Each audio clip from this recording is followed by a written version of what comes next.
श्री गुरु चरित्र अध्याय 22। ओम श्री गणेशाय नमः। श्री सरस्वत्यै नमः। श्री गुरुभ्यो नमः। श्री कुलदेवतायै नमः। श्रीपाद श्री वल्लभ श्री नरसिंह सरस्वती नमः।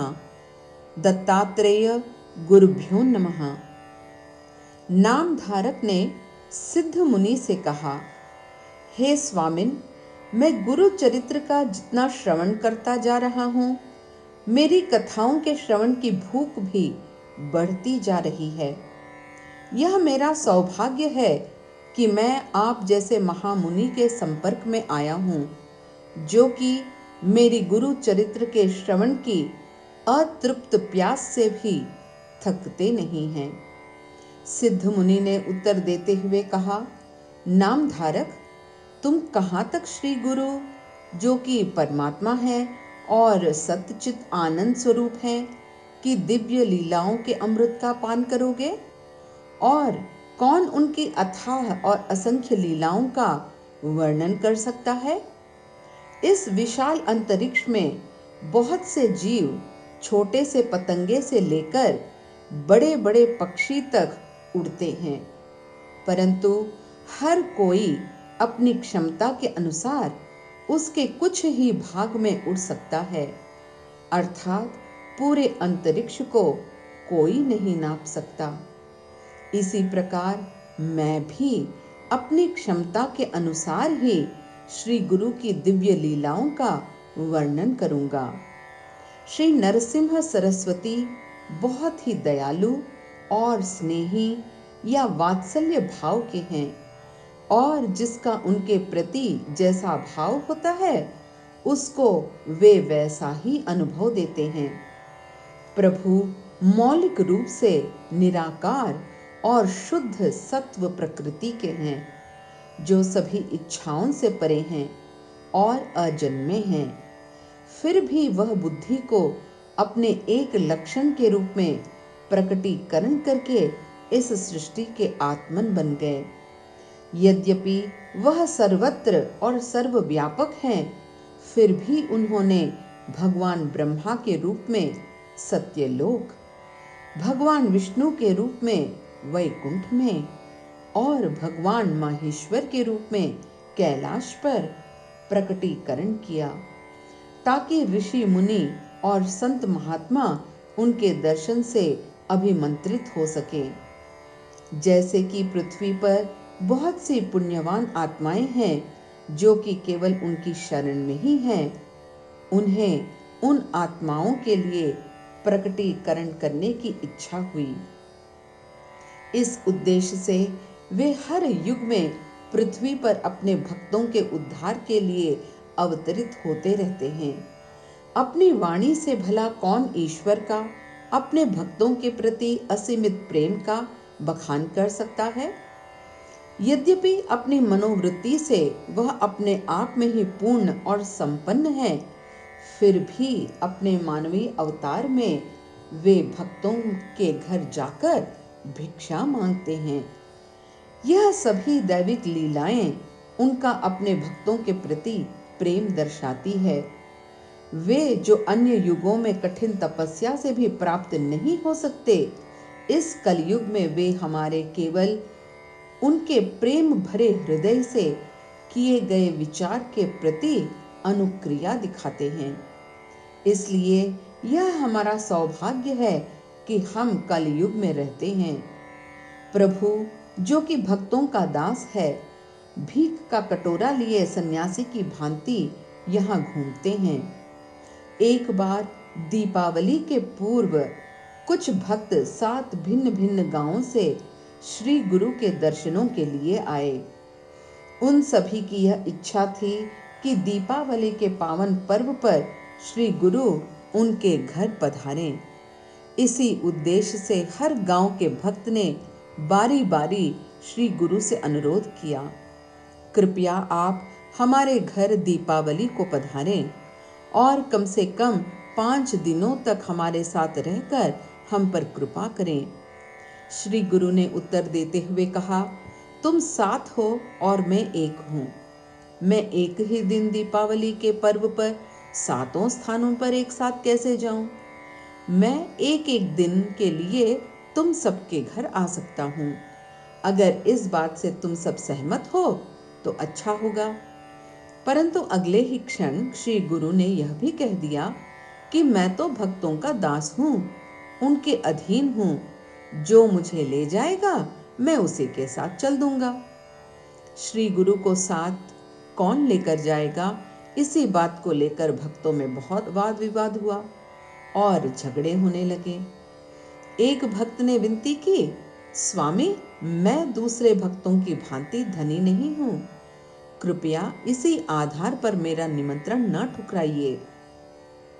दूसरे भक्त ने उसकी बात काटते हुए कहा, मेरे प्रभु, मैं भले ही धनी हूँ, परंतु आपकी कृपा के बिना मैं महाकंगाल हो जाऊंगा। इस प्रकार सभी ने अपनी अपनी बात कही और प्रणाम करके अनुरोध किया कि केवल उसी का निमंत्रण स्वीकार कर उसे सम्मानित किया जाए। अंत में श्री गुरु ने कहा, मैं आपके घर अवश्य आऊंगा। आप सब अब प्रसन्नता पूर्वक अपने अपने घर जाइए। घर वापस जाते समय भक्तों के मन में यह संदेह हुआ कि क्या वह गुरु के कथन पर विश्वास कर सकते हैं। अंतर्यामी श्री गुरुनाथ उनके मन की शंका को समझ गए और उन्होंने सबको एकांत में अलग अलग बुलाकर कहा कि मैं केवल तुम्हारे ही घर आने वाला हूं, परंतु यह बात किसी से ना कहना। हर शिष्य ने सोचा कि श्री गुरु वास्तव में उसी के घर आने वाले हैं और प्रसन्न होकर सब अपने अपने गांव चले गए। और बाद में उनके मठ पर साथ रहने वाले भक्तों ने उदास होकर कहा, प्रभु, यदि दीपावली के पावन त्योहार पर आप हमें छोड़कर दूसरे गांव चले जाएंगे तो हमें बहुत दुख होगा। श्री गुरु ने कहा, मैं कहीं नहीं जाऊंगा, मठ में ही रहूंगा। तुम इस बात को लेकर चिंता ना करो। दीपावली के पर्व पर श्री गुरु ने 8 रूप धारण कर लिए और एक साथ 7 गांवों में अपने भक्तों के पास गए और 8वें रूप में मठ पर अपने भक्तों के साथ दीपावली मनाई। सर्वत्र और सर्वव्यापक प्रभु एक साथ 8 स्थानों पर 5 दिन तक विद्यमान रहे। 7 भक्त कार्तिक मास की पूर्णिमा पर मठ में फिर मिले और हर कोई दूसरे से कहने लगा कि दीपावली के दिन श्री गुरु उसके घर पर थे। मठ पर रहने वाले शिष्यों ने अंतर्क्षेप करके कहा, सच तो यह है कि श्री गुरु दीपावली के 5 दिनों के उत्सव के दौरान यहीं मठ पर रहे और हमें अपनी चिर उपस्थिति से कृपा पात्र बनाया।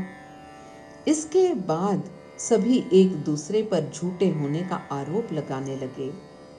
जब उनके वाद विवाद पर श्री गुरु का ध्यान गया तो वे कहने लगे, आपस में झगड़ा मत करो, मैं तो सर्वत्र हूँ। सभी प्रसन्नता और विस्मयता से अवाक रह गए। सभी ने मिलकर इस प्रकार उनकी स्तुति की कि हे प्रत्यक्ष नारायण, परब्रह्म, आपके रहस्य की गहराई को समझने की असमर्थता के कारण हम आपके लिए आपस में लड़ते और झगड़ते हैं। हमारी साधारण भाषा आपकी महिमा का गुणगान सही प्रकार कैसे कर सकती है। वेद भी जो कार्य करने में सफल नहीं हो पाए हैं, हम वह कैसे कर सकते हैं। सच में आप ही हर जीव की अंतरात्मा हो। हे सर्वव्यापक, आपका जन्म और लीलाएं केवल भक्तों के उद्धार के लिए होती है। कृपया हमें आशीर्वाद दीजिए ताकि हम आपकी ब्रह्मांडीय माया की शक्ति के भ्रम से बच सकें। जो कुछ भी हमें दिखाई या सुनाई देता है, हम उसके भ्रम में ना पड़ें। श्री गुरु ने तथास्तु कहकर उन सबको आशीर्वाद दिया। इस प्रकार श्री गुरु, जो कि सत चित्त आनंद स्वरूप हैं, ने बहुत सी दिव्य लीलाएं की जो कि हमारे लिए अचिंत्य हैं। प्रभु केवल हमारे विश्वास और श्रद्धा से ही प्रसन्न होते हैं और हमारी जात पात, हमारी धार्मिक कृत्यों की संचालन क्रिया, आयु, सौंदर्य, धन, विद्या और साधन संपन्न आदि को नहीं देखते। उनको समझाने के लिए मैं एक उदाहरण देता हूँ, सुनो। एक किसान था जिसने खेती का कार्य करते हुए सांसारिक वैभवों का भोग किया और अंत में मोक्ष प्राप्त किया। वह प्रतिदिन अपनी खेती का कार्य करके श्री गुरु को, जो कि उसी मार्ग से गुजरते थे, को साष्टांग प्रणाम करता था। श्री गुरु के लिए मार्ग आरामदायक बनाने के लिए उसने रास्ते से सारे पत्थर, कंकड़ और कांटे उठाकर उसे समतल कर दिया। एक दिन श्री गुरु वहां से गुजरे तो रोजाना की तरह किसान ने प्रणाम किया और अपना कार्य करने लगा। तब श्री गुरु ने उससे पूछा, तुम मुझे रोजाना प्रणाम क्यों करते हो? तुम्हारी क्या इच्छा है? मुझे अपनी मनोकामना बताओ। किसान ने कहा, प्रभु, मैं सारे सांसारिक सुख और वैभव भोगना चाहता हूँ। आपकी कृपा से मेरी फसल बहुत ही अच्छी हुई है।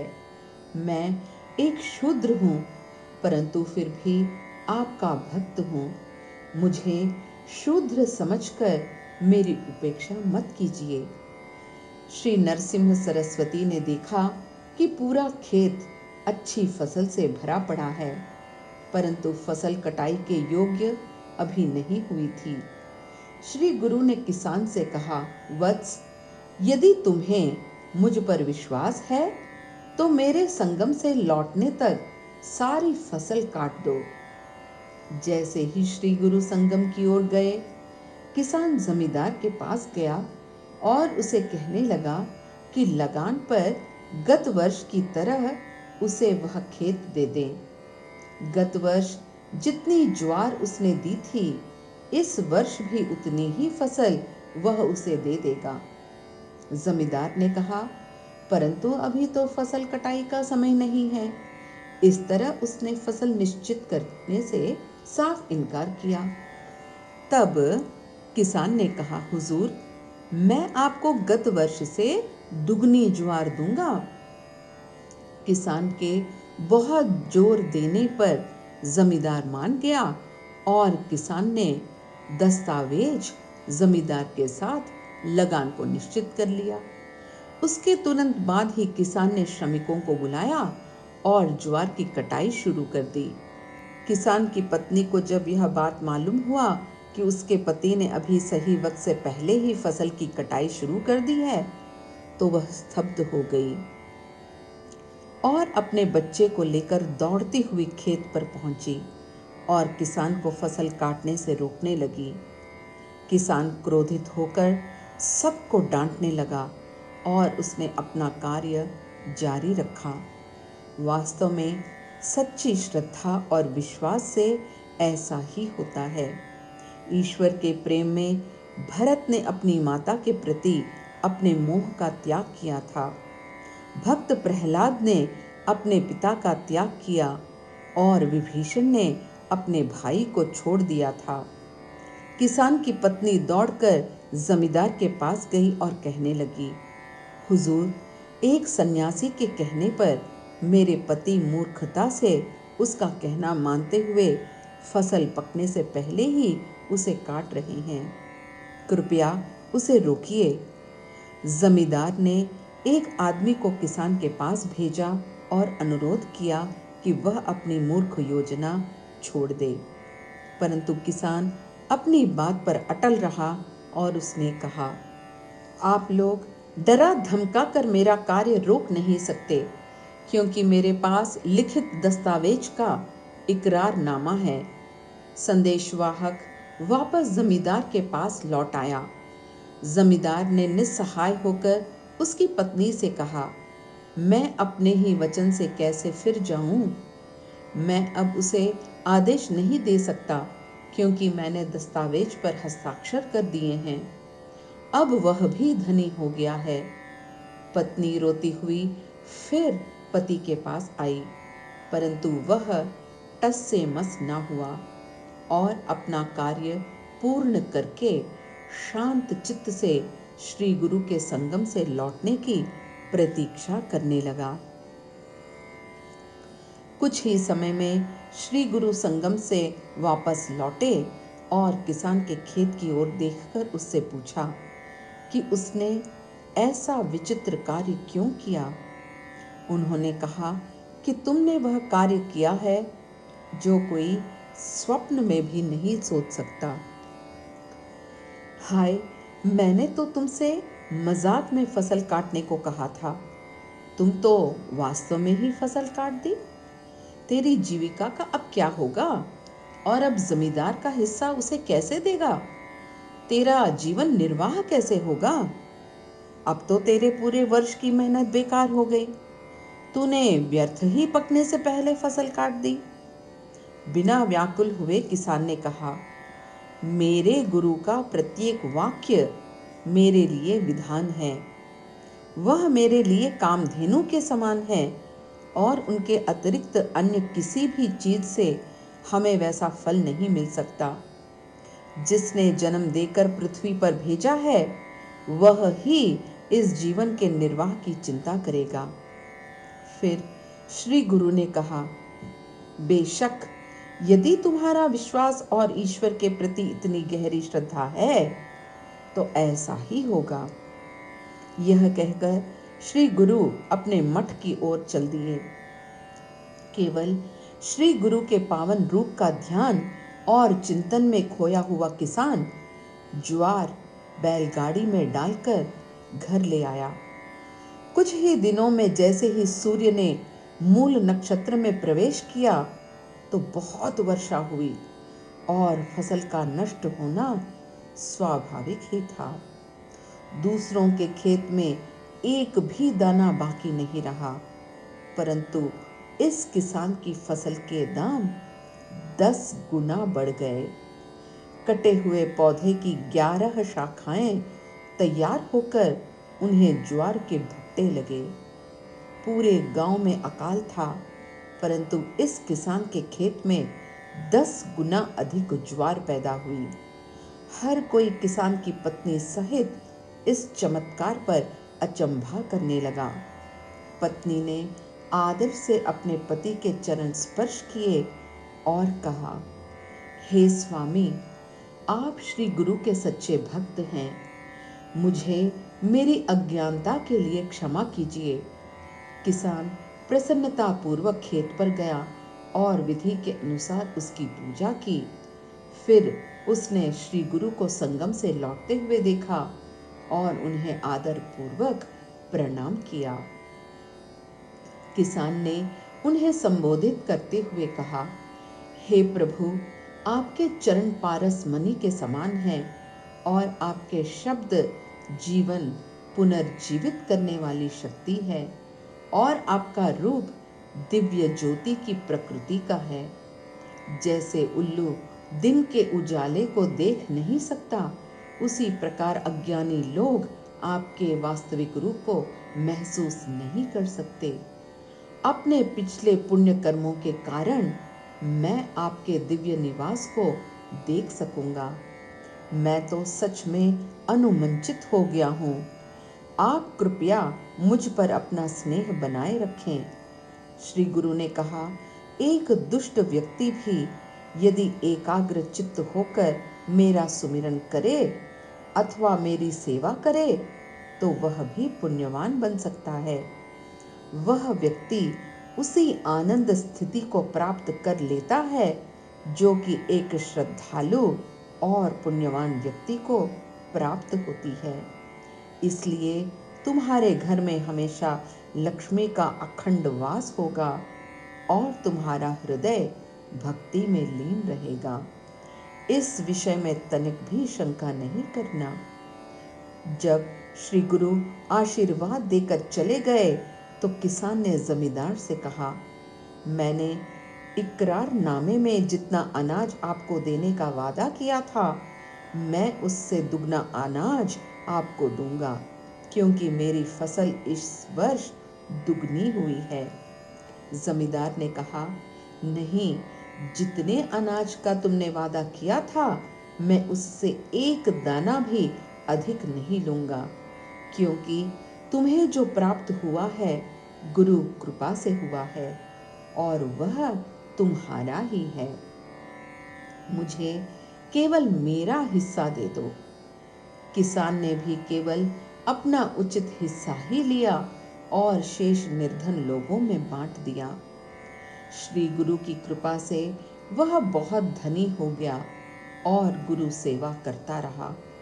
जहाँ यह चमत्कार हुआ था, वह स्थान पवित्र हो गया है। सिद्ध मुनि के शब्द सुनकर नाम धारक ने एक प्रश्न पूछा, हे महात्मा, मुझे यह बताइए कि काशी जैसे अन्य कई प्रसिद्ध तीर्थ स्थान छोड़कर श्री गुरु ने गंगापुर क्षेत्र में ही निवास क्यों किया? इसका क्या कारण है?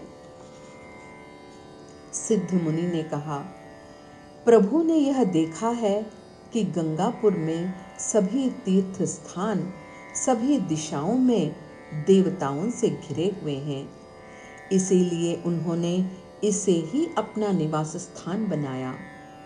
एक बार इस स्थान से कुछ लोग काशी जाना चाहते थे।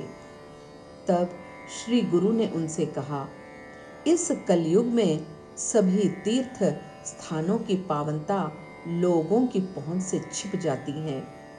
ऐसे ही कुछ पावन स्थल यहाँ दिखाता हूँ। ऐसा कहकर श्री गुरु ने उन्हें श्री गंगापुर में ही पुण्य स्थल दिखाए और उनका महत्व समझाते हुए कहा, यह संगम है, यह प्रयाग के समान पवित्र है, यह शतकुल तीर्थ है। संगम 3 नदियों का समप्रवाह है और इसे त्रिवेणी कहते हैं। यह अमरजा नदी है। जो भी यहाँ स्नान करता है वह पाप मुक्त होकर पुण्य कमाता है और उसकी सभी मनोकामनाएं पूर्ण होती हैं। एक बार भगवान शिव ने इंद्र देवता को अमृत का घड़ा भेंट किया था, ताकि वह जालंधर नामक राक्षस द्वारा मारे गए देवताओं को जीवित कर सके। इंद्र ने समस्त देवताओं पर उस जल का सिंचन किया और उनकी कुछ बूंदें इस स्थान पर गिरी और उन्होंने एक पावन नदी का रूप ले लिया। इसी को हम अमरजा या अमृत की नदी कहते हैं, अर्थात जो मृत्यु के भय को भी नष्ट कर देती है। यहाँ का अश्वत्थ अर्थात पीपल का वृक्ष कल्पतरु के समान है। यहाँ पास ही छोटी नदी है जो मनोरथ तीर्थ कहलाती है। उसके सामने ही संतोष तीर्थ है। यहाँ का शिवलिंग जो रुद्र कहलाता है, जगत का प्रभु भगवान विश्वेश्वर है। यहाँ पर शिवलिंग की श्रद्धा पूर्वक परिक्रमा करनी चाहिए। जो भी नंदिकेश्वर को नमस्कार कर श्रद्धा पूर्वक उनके जननेंद्रियों को स्पर्श कर नंदी के एक सींग पर अंगूठा और दूसरे सींग पर तर्जनी रखकर उसमें से भगवान महादेव की पूजा का दर्शन करता है, वह मनुष्य देवता के समान हो जाता है। पृथ्वी पर आत्माओं के उद्धार के लिए भगवान शिव ने काशी को पवित्र किया था। एक शिव भक्त जो जीवन मुक्त था, इस स्थान पर विदेह अवस्था में रहता था। वह शरीर के साथ तद्रूपता को सर्प के समान विषैला समझता था और इंद्रिय सुखों को विष और स्त्रियों को शव समझता था। एक दिन उसने अपने सब बंधु बांधवों को बुलाकर कहा, देखो, काशी यहाँ है। उन्होंने विनती करते हुए कहा, कि हमें काशी के स्पष्ट रूप से दर्शन कराओ। शिव भक्त ने भगवान शिव से प्रार्थना की और वे तुरंत ही उसके आगे काशी नगरी को लेकर प्रकट हो गए। जीवन मुक्त भक्त ने तब सबको भगवान विश्वेश्वर के शिवलिंग का दर्शन उत्तम कुंड के पावन जल में कराया। फिर उसने अपने बंधुओं से कहा, यह काशी नगरी है। यहाँ पर हर व्यक्ति को श्रद्धा पूर्वक विधि से तीर्थ यात्रा करनी चाहिए। हमारे कुल देवता भगवान विट्ठल हैं, परंतु फिर भी प्रतिवर्ष यहाँ आकर काशी के दर्शनों से सब पापों का नाश हो जाता है और मनोकामनाएं पूर्ण होती हैं। श्री गुरु विस्तार पूर्वक कथा सुना ही रहे थे कि उनकी बहन रत्ना वहां आ पहुंची और आकर उसने श्री गुरु को प्रणाम किया। तुरंत ही श्री गुरु ने उससे कहा, क्या तुझे याद है मैंने जो कुछ तुझसे कहा था? फिर उसने पुराना प्रसंग स्मरण किया और देखा कि उसके शरीर के कुछ अंगों पर कुष्ठ रोग दिखाई देने लगा है। वह बहुत दुखी हुई और रोग को देखकर डर भी गई। तब प्रभु ने कहा, यदि तुम पिछले जन्म के पाप का फल अपने अगले जन्म में भोगना चाहती हो तो मैं इसी समय तुम्हारा कुष्ठ रोग दूर कर दूंगा। रत्ना देवी ने तब कहा, प्रभु मुझे आशीर्वाद दीजिए कि मैं पुनर्जन्म से मुक्त हो जाऊं। मुझे और कुछ भी नहीं चाहिए। फिर श्री गुरु ने कहा, यदि कोई भी पाप नाशी तीर्थ में 3 दिनों तक स्नान करेगा तो वह कुष्ठ रोग तो क्या 7 जन्मों के पापों से भी मुक्त हो जाएगा। रत्ना ने ऐसा ही किया और रोग मुक्त हो गई।